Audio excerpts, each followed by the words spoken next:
hadir di Seolah-olah Podcast. Taufik Saguanto. Terima kasih. Ya, boleh. Suhu. Suhunya panas atau dingin? Sekarang dingin malah. Fik. Halo. Enak ngomonginnya ya, Iya, santai-santai anak. siap, Nah, siap. boleh awakmu ini iki podcast sing seolah-olah podcast sing mewawancarai podcaster asik. Iya itu baru. Baru. Anyar. Podcaster yang di podcast. Podcaster iya. yang di podcast. Apa sih si sobo sampai no? Kenapa kon membuat banyak podcast misalnya? Kan awakmu ini terkenal ontran-ontran nih Malang ya. Iya. Untuk saiki ya. Iya, betul. Ngono, ya, apa sih sobo ceritakan itu? Karena seperti halnya kita pertama kali ketemu di Dilo, inget sampai ngomong. Ya. Memprofile wong Malang ku angel. Oh iya. Terus lek di profile takon mesti. Iki kate untuk bantuan opo? Oh iya. Kan yo repot pisan ya. Iya. Kan nggak mesti kita ngumpulin data itu kan selalu berkaitan dengan oleh opo. Oleh panem ya. Ya balik lagi juga pesan sampean ke saya bahwa kota ini dirusak sama sistem supaya gak ono mana ya budaya gotong royong sing bahasa kerennya kolaborasi sing gak gawe panem. Oh iya. Kabeh malah berusaha untuk mengkapitalisasi apapun termasuk pertemanan. Bahkan Ya. pertemanan pun ini Dikapitalisasi. Jadi istilah istilahnya guyone bahasa guyone friend and benefit. yes, friend with benefit. Ya. Gitu ya. Oh iya. Terus sindiran juga dari orang luar Malang yang objektif melihat Malang. Malang ini keren, potensinya banyak. Tapi banyak temen yang nggak mau temenmu makmur. Jadi bisa dibayangkan ketika yang nggak mau makmur itu teman kita, berarti kita sulit loh makmur. Mestinya justru yang mendorong kita supaya kita cepat makmur itu kan temen. Oh iya. Lelek koncoe kak. Lek bisnis bahasane akses dan Iya. pertemanan. Nah, Justru kalau muncul. malah dari teman kita saja kita mendapatkan barrier atau kesulitan. Wih, berarti nak Malang ki jangankan mau ngomong sukses bareng. Bahkan nek ana konco sukses direndem, dihilangkan. Digandring ya. Iya, ya itu istilahnya. Makanya saya sama jenengan itu termasuk dikongkon ngurusi apa aku masih gak iso nulungi, aku mek nunggu sampean tok iku aku membersamai aku gelem. ya. Aku gelem. Karena mungkin dengan membersamai tok iku minimal aku punya keberpihakan nang sampean gitu. Minimal kita punya keberpihakan, kita punya sikap. Itu yang harus kita punyai terutama teman-teman anak muda Kota Malang. Teman-teman Malang Raya lah. Kalau kita nggak punya keberpihakan atau rasa membersamai konco, masih kan gak lapo-lapo wis, tapi lek ketok ono konco ngejogrok bahasa Dewa Betawi ngejogrok di situ, itu kita kan nggak ngerasa sendiri gitu kan. Nah itu yang mestinya pelan-pelan kita harus punya sikap itu, dan tak lakukan seperti yang jenengan kasih tahu ke saya bahwa profiling itu tak kumpulin. Penting ya gitu. Penting. Karena dari setiap profil orang yang memang ada di Malang itu sing sakjane membentuk sejarah Malang. Betul. Gitu kan. Malang itu nggak akan berjalan sendirinya. Terus Malang itu ternyata banyaknya kampus, pariwisata, terus industri yang dibuat oleh secara bottom up itu juga nggak akan berpengaruh apapun terhadap orang Malang. Anakku rek Malang gawe privilege kok kudu diterima no kampus favorit tok Malang. Oke. Mereka lebih memilih orang Jakarta 80%, kayak Brawijaya itu hampir 70%, 80% anak Jakarta. Anakku rek Malang kuliah nang kono gak gampang, ya. Termasuk adikku juga dulu sulit. Gitu loh. Jadi jangankan akan mewarnai kota ini, bahkan mereka memberi barrier. Bahkan malah akhirnya cenderung arek Malang metu dhisik gitu ya. Iya, metu golek ngono. Bener, metu golek pendidikan yang mungkin lebih menerima atau lingkungan yang lebih menerima mereka. Jadi kalau mau ditanya pendidikan, sama sekali pendidikan di Malang itu tidak berpihak nang wong Malang, meskipun secara geografis pendidikan itu berada di Malang. Oke. Dan sing ngerawat arek-arek kampus iku wong Malang. Coba ojo dirawat, ojo dikei mangan, ojo dodolan, ojo yo repot juga. Pihak kampus kalau suruh nyiapin makanan untuk mahasiswanya yang sudah berapa ratus ribu sekarang. Oke, hampir 2 dekade ini kan di Malang ini ono ledakan pendidikan ya. Siap. Ya.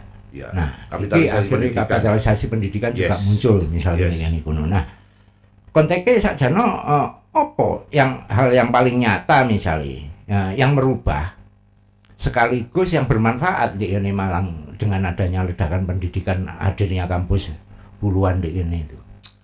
Ya, yang hadir malah sebenarnya itu adalah shock culture ya kalau aku ngomong.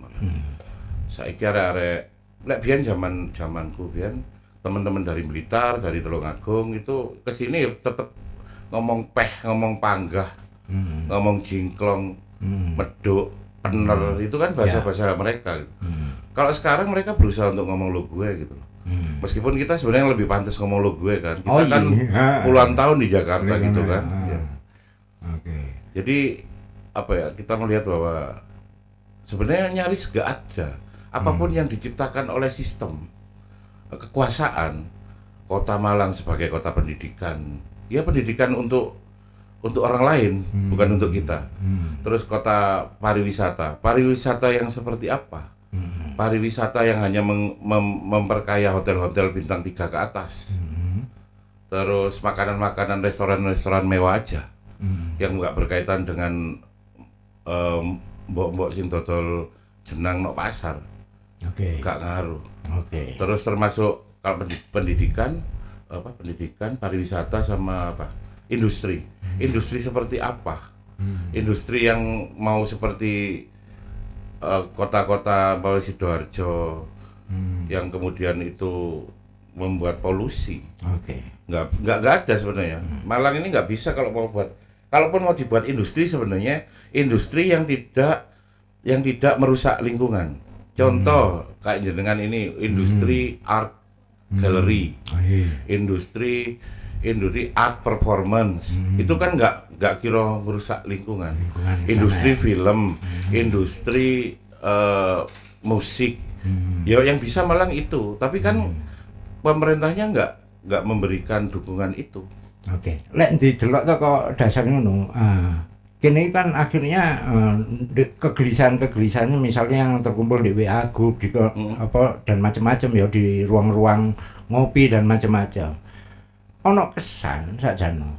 Sebenarnya pemerintah itu sebenarnya sudah menyiapkan sesuatu atau justru kaget-kaget ngono lho karo dengan perkembangan sing gak iso diantisipasi atau ya apa? Kira-kira menurut awakmu ya apa? Saya yakin mereka bukan kaget orang excited terus kemudian bereaksi. Kaget tapi gak iso kudu lapo. Contoh UMKM yang berkaitan mulai kecil aku itu diajari bisnis sama mbahku sama bapakku. Wis ya apa kan gak kira kerja nang wong kon pasti kudu dadi bos. Masih kon mek dodol rokok nak pinggir dalan, kon dadi bos untuk perusahaan sendiri. Contoh ini para penyelenggara negara itu membina mereka kan gak gaduh. Mulai kapan operator membina? Mestinya yang membina mereka adalah perusahaan yang lebih besar atau pengusaha yang lebih besar untuk mengarahkan mereka ke jalan yang benar supaya jadi pengusaha. Tapi mereka malah merusak mental mereka. Satu-satunya modalnya pengusaha itu mental loh. Tapi dirusak sama sistem. Jadi mereka kon butuh pelatihan opo. Tapi pelatihan sih nggak penting. Pelatihannya itu kenapa tapi mereka kok memaksa datang ke pelatihannya? Bukan karena mereka butuh pelatihannya. Mereka butuh insentif pelatihannya sama duit transportnya. Bayangkan ketika judulnya dia seorang pelaku UMKM tapi mentalnya dibuat pengemis. Padahal banyak teman-teman yang konsen terhadap pendataan para pelaku seni seperti Mas Iki atau Mas Iku. tanya apa pernah dibayar? Enggak. Oke. Jadi Tapi justru sebenarnya dirusak, mentalnya caranya dirusak. salah gitu. Memang sengaja Sengaja dibikin rusak. Jadi direduksi sebenarnya. Direduksi. Misalnya pengen meningkatkan UMKM Malang. J. Nah, artinya programnya justru terbalik, akhirnya mereduksi UMKM Kota Kenapa Malang. supaya direduksi? Hmm. Karena dengan direduksi mereka bisa diatur seperti halnya sapi yang hidungnya sudah Taleni, ditusuk, masuk bisa ditusuk hidungnya. Fenomena ini ngono itu ya. Coba jangan bayangkan ketika ono pengusaha sing mandiri gak apa iso golek mangan dhewe koyo aku mbek sampean, apa pemerintah iso ngatur? Sesimpel itu Akhirnya kan. ngono. Sesimpel itu. Iya kan? Karena Nggak kita butuh. belum tahu sebenarnya apa ruang-ruang yang bisa diakses di pemerintah, yang artinya itu sesuai dengan apa jargon programnya loh ya. Ya. Bahwa pemerintah ini pelayani rakyat, misalnya kan. ngono. Mereka tidak akan mau Nggak akan melayani di situ rakyat kan, karena nggak akan di situ. saya sampai hari ini terima pesanan bordiran tulisan logo Korpri sama logo Korpri yang dari Kuningan sampai hari ini bawah tulisan logonya tetap abdi negara. Di negara tidak ada rakyat. Oke. Mestinya mereka kalau mereka Paradigmanya dirubah. paradigmanya kalau mereka adil rakyat. seperti yang dia omongkan bahwa good governance, ya dia mestinya ya public services, Iya. bukan apa namanya nation services. Oke. Aku paham misalnya. Awakmu itu dekat tempat tinggal, bahkan itu dengan kehidupan ruang pasar itu kan nggak jauh. Ya. Bergulat di ruang-ruang pasar. Di pasar tradisional. Pasar tradisional. Tak delok-delok misalnya. Ruang-ruang pasar tradisional ini Malang ini kan ambruk kabeh. Ya. Pasar gede ae koyo ngono kondisine. Pasar gadang bertahun-tahun Jangan mau solusinya tahu, enggak masalah. Nah, jangan mau kira-kira tahu. apa sih masalah Masalahnya sebenarnya? simpel. Apa itu? Sebelum pasar itu diproyek, sudah dipotong di depan. Jadi ketika salah satu ketika yang pihak pemenang tender One Prestasi itu bukan karena mereka tidak bisa mengerjakan, karena memang sudah di-ijon dari depan. Kalau kamu mau menang tender ya kamu harus ya itu aja masalahnya. Ini masalah perilaku mana ini? Ya, perilaku lagi. Oke. Nah, setuju nggak kira-kira jika berpendapat bahwa potret ekonomi masyarakat sebuah kota itu harus bisa diindikatori, bisa dilihat dari pasar ya, Jano? Betul. Ya kan? Sangat Ya. Sangat. Kan, nah, Sangat. delok pasar besar misalnya, sebagai kata pasar besar. Itu menunjukkan indikator kemajuan Kota Malang nggak sih? Sekarang simpel saja. Jenengan adu sama pasar Lawang. Sesederhana pasar Lawang. Pasar Lawang bisa buka 24 jam dan rame. Pertanyaan saya balik. Kira-kira sampean iso nggak nggawe pasar gede sing nang tengah kota itu 24 jam buka dan rame? Orang mereka buka dari jam 9 sampai jam 4 sore aja, habis asar atau habis asar atau habis duhur aja udah sepi. Pertanyaan kan itu aja. Makanya saya simpel, saya nggak suka pakai beradu data atau apa, karena kalau begitu pakai data pun sebenarnya kacau. Contoh mamanya pasar Gadang, oke, 24 jam dia buka terus. Pertanyaannya dia cuman sebagai terminal, cuman taruh sini, cuman drop. Pertanyaannya, karena apa kok dropship? Ya karena memang tidak punya penyangga. Contoh kalau zaman dulu, kelapa memang masuk dari luar kota. Tapi di dalam kampung itu ada tukang meceli klopo, sing sampai klopo iku mang sing kulite dhewe ini itu ada. Sekarang sudah di kampung-kampung nggak ada. Nggak ada mau kerja kelapa. Terus umpamanya ada ikan masuk. Itu ada tukang mindang dulu nak Kota Lama itu di daerahku, aku kecil itu ada tukang mindang, ada tukang ngasap. Sehingga yang tadinya masuk cuman ikan seger, terus kemudian nggak kejual karena seger, terus kemudian ada pemproses lagi dengan kreativitas seperti itu. Akhirnya kan tetap muter tuh sistem ekonominya. Di Malang sekarang nggak ada orang mau kerja itu. Terus contoh ini yang di barat kita, umpamanya Karangploso, pasar Karangploso itu 24 jam buka. Kenapa mereka bisa buka? Karena mereka juga punya produk sayuran sendiri. Di mereka punya secara sumber daya alam, mereka punya sendiri. Sehingga sekarang yang dibutuhkan pasar tradisional di Malang itu kalau mau hidup, isinya adalah UKM. Di mana mereka barang mentah masuk dari luar kota, itu mereka langsung proses di pasar-pasar tradisional. Meskipun UMKM di Malang ini kan akeh seri ini. Tapi diarahkan, sama gini loh lucunya, UMKM jadi itu bukan gimana caranya, UMKM-nya itu tumbuh dan bisa kerja membangun market enggak, gitu ya. membangun market dulu. Nah. Umpamanya contoh, ono pisang masuk, pisang. Wis langsung elek-elekan dikek bumbu digoreng dadi dodolan pisang goreng. Iya. Mestinya diajari itu aja. Tapi yang aneh, gurung-gurung iso nggak produk masuk yang layak. Mereka bingung sama izin, sertifikat ini, sertifikat itu, sampai akhirnya gak sempet dodolan, bingung sertifikat apa. Oke.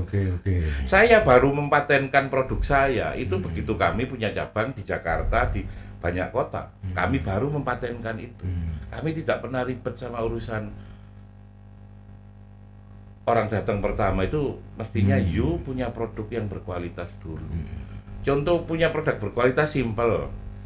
Tukang bakso nok kampung lek enak, gurung sempet dodolan nang jopo kampung wis entek dhisik. Itu sudah produk yang sampai tonggo ya gelem.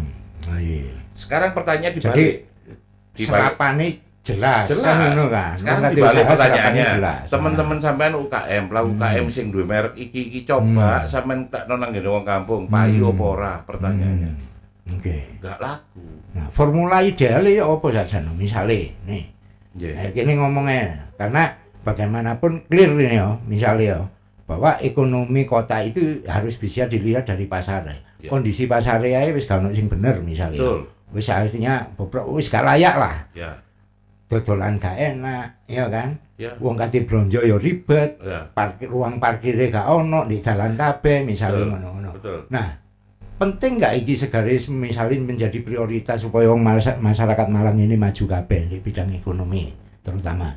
Yang paling simpel sekarang adalah akses supaya orang itu jadi UKM itu jangan bingung merek dan segala persyaratan kalau seolah-olah dia akan bangun pabrik besar.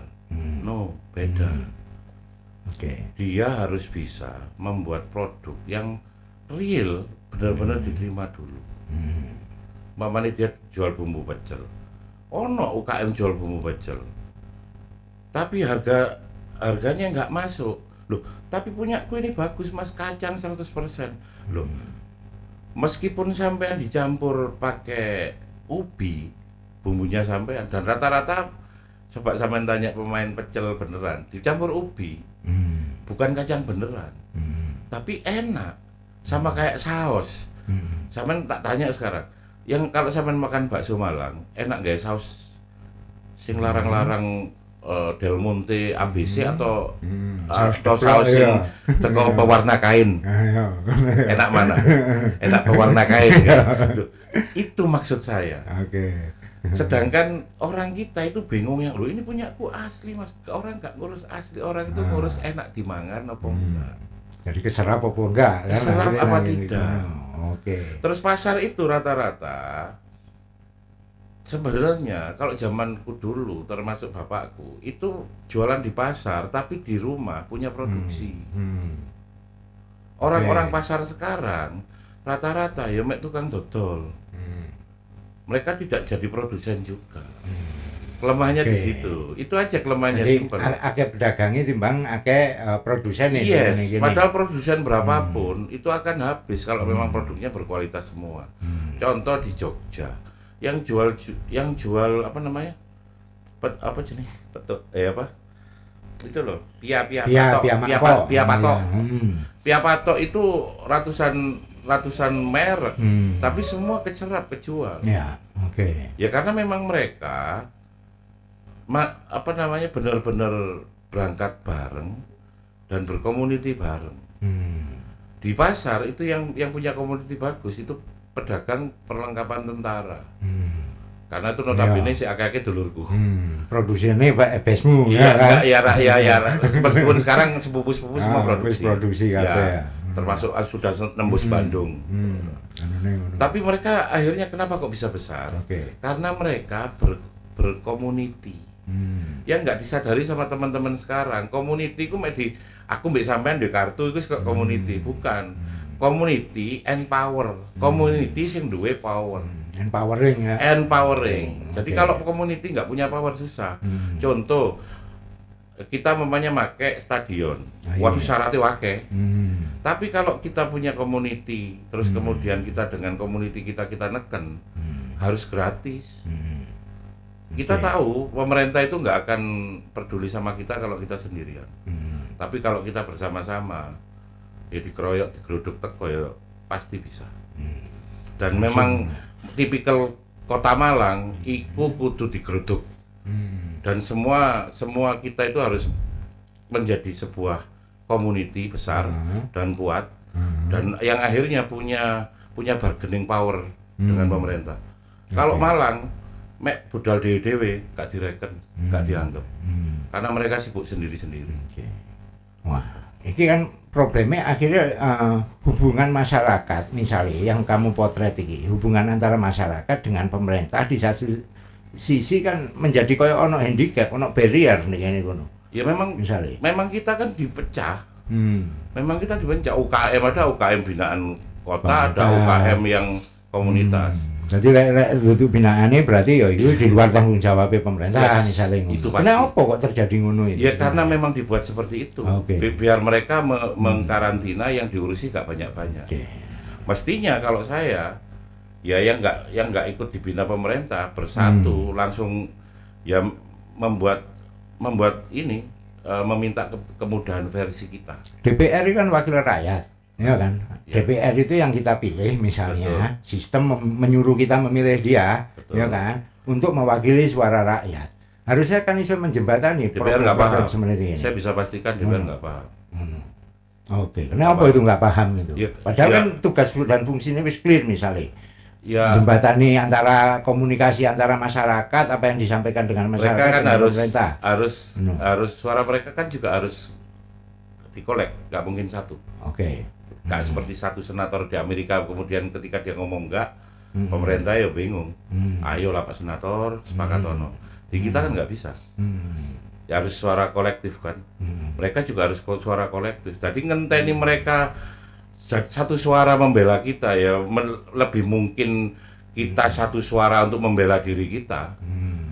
Karena legislasi di Indonesia itu ya juga full barrier juga. Oke. Tak jamin mereka yang bermitra dengan Bapeda, saya menjamin saya bisa siap debat dengan siapapun. Mereka cuma tahu kulit apa yang disajikan oleh para ASN ketika mereka dipanggil. Tapi dalam-dalamnya yakin enggak. Saya pastikan enggak tahu. Jadi kalau sampean aku cuma mensimpulkan gini, daripada kita meminta mereka legislasi ini, para legislator ini menyatukan suara membela kita itu kelamaan. Mending kita sekarang menyamakan suara kita untuk kita bersatu jadi sebuah community power. Sampai memiliki community and power maksudnya. Itu neken mereka. Itu jauh lebih masuk akal daripada meminta kesadaran para legislatif apa. Mereka mau keras-keras sama pemerintah ya nggak bisa Pak De. Karena mereka gajinya juga yang Gaji pemerintah. Iya kan? Oke. Iya. Nah, konteksnya saiki kita bicara generasi nih. Siap. Malang ini multi generasi. Berarti Oh, iya, sing apa? Sampai sepuh, generasi tengah, sampai mokong, model sampai anakku. model mokong ngono lah. Sampai sing generasi Nendes Combat misalnya. Iya. Macam-macam bentuk. Iya. Uniknya Malang deh kene kono. Iya, Nah, betul. pandanganmu ya apa? Nah, terutama dari sudut pandangmu iki melihat kira-kira idealnya kota Malang ini keberlangsungannya dibangun kayak apa sih supaya nyaman bagi semua pihak. Ya, Malang ini batasannya satu. Pokok ojo kudu nang sing tuwek. Itu keren buat saya. Jadi saya sama jenengan sama panggil pun jam berapapun saya akan datang. Karena itu bentuk hormat saya pada yang lebih tua. Di Malang itu kan masih punya tradisi itu. Tradisi itu. Ono Yang- ebes soalnya mesti ya. Ya, yang beda dengan tradisi senior dan junior yang dibuat. Contoh mamanya kayak saya mamanya di himpunan, teman-teman himpunan mahasiswa apa itu kan ada senior karena mereka beda letting gitu kan, atau di ketentaraan. Di Malang tuh natural sampai di era saya mungkin, sampai di era aku arek-arek 90-an, bahwa kono ojo kudu nang sing tuwek. Lek sing tuwek ngomong kon masih gak setuju kon menengo, soal kok kan kate mendebat, debato ambek kon iso minta waktu, atau kalau gak gitu ya kamu tetap jalan dengan apa yang kamu yakini. Kok lek wis ketok hasilnya mereka akan melihat dengan karya gitu kan. Itu kan, tapi itu sekarang sudah mulai susah juga. Karena Gen Z iki anakku juga mau tahu itu. Enggak mau tahu itu. Bahkan ya seperti secara literasi pun mereka lemah, mereka nggak mau baca buku. UNESCO keren ya, 0,001. Jadi ono wong 1000 satu yang baca buku. Sedangkan jumlah hampir 300 juta penduduk, cuman dan 121,7 itu pemain game. 10% di pemain game si online bisa. Jadi memang ada budaya yang berubah. Ya mentalitas ya. Mentalitasnya juga ketika negara iki, ketika bangsa ini tidak bisa membuat sendiri sebuah teknologi, kemudian hanya mengadopsi, mereka nggak tahu asal usulnya. Akhirnya mereka justru bukan jadi smart, bukan sesmartphone-nya, tapi dia orang goblok yang pegang smartphone. Fenomena itu. Dan itu ya sekarang memang harus dunia pendidikan keras itu. Kita harus keras lagi. Harus keras lagi itu. Jadi kono ojo kudu, kono ojo apa itu rule-nya harus jelas. Karena kita nggak mungkin mau sehebat apapun saya itu kalau saya nggak punya pendahulu yang memulai itu juga nggak mungkin. Aku lek gak lahir nok Malang sing kotane Tewur ngene, yo aku gak secerdas iki gitu. Saya yakin itu mengasah itu ya. Iya, saya meyakini itu. Karena banyak generasi sepuh saya yang bersedia menjadi batu untuk menajamkan saya. Saya selalu berpikiran seperti itu. Lek sampean gak tahu gelem dadi watu untuk aku tajam, ya nggak mungkin aku tajam. Saya gitu sih. Iya, bener itu. Jadi peran-peran wong-wong ini. Dan para senior mau. Jadi gandringnya cek asik. Iya, untuk jadi batu penajam itu mau. Ngono ya. Iya. Oke, terakhir Vic. Sini wis ngomong soal pasar ya, apa bagaimana potret pasar sebagai potret ekonomi ya bagi seluruh kota untuk iso didelok secara ekonomi. Ngomongno generasi, ngomongno pendidikan. Pesan terakhirmu gawe kanca-kanca, gawe wong-wong ya apa? Ini sing penting kira-kira dan prioritas. Yang prioritas sekarang adalah semua teman-teman kita, lek awakmu gak iso dadi komunitas gara-gara kon beda kampung. Minimal kon dadi komunitas sesama profesi, sesama hobi, sesama antusias apa gitu. Atau bahkan wis kon padha-padha muslim. Wis untuk anggap ngono wis kon padha-padha muslim, berkomunitas apapun, tapi hasilnya yang outputnya jelas. Outputnya community ini harus punya power dan punya bargaining kuat kepada pemerintah, pada pengambil kebijakan, termasuk juga pada legislasi. Karena jujur aja sampai hari ini sistem yang membuat legislator itu jalan sendiri. Karena untuk jadi mereka itu ternyata butuh duit. Dan ketika mereka jadi, ya bingung balik karena rata-rata mereka semua ternyata hutang. Aku polai yo dulurku yo akeh sing jadi dan ternyata utangnya yo gitu loh. Jadi mereka tidak akan ngurusi kayak aku ngurusi bolo-bolo, karena mereka sih duwe utang janji, utang politik, utang apapun. Kalau saya sampean kan gak ada utang apapun. Jadi kesimpulannya bahwa apa keinginanmu bagi API Kota Malang, suarakan. Dan kalau nggak berani secara person, secara community. Saya yang simple dari seorang yang saya sangat kagumi, Cik Farah, El Publik Unido Masyara Versido, rakyat yang bersatu takkan pernah terkalahkan. Taufik Saguanto.